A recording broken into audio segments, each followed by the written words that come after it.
pasukan tempur dari kelompok pasukan pusat melancarkan operasi militer aktif yang berhasil menghancurkan sejumlah target strategis milik Angkatan Bersenjata Ukraina di arah Pokrovsky.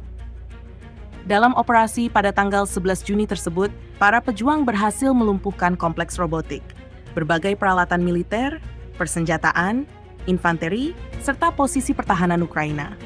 Rekaman yang dirilis memperlihatkan momen penghancuran kendaraan tempur lapis baja NATO, titik-titik tembak musuh, serta posisi dan kendaraan militer lainnya. Operasi ini merupakan bagian dari serangkaian pertempuran yang terus berlangsung di wilayah tersebut, menandai meningkatnya intensitas bentrokan antara kedua belah pihak.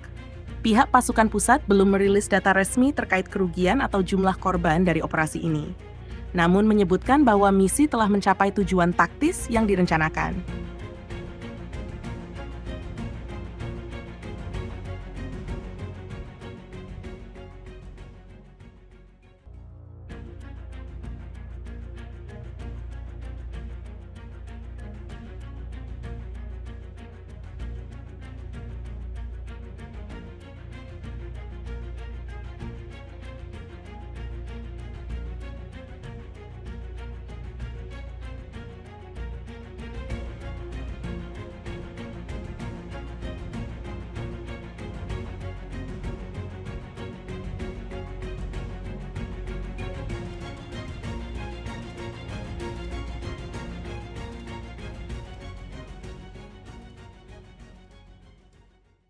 Download Tribun X sekarang, menghadirkan lokal menjadi Indonesia.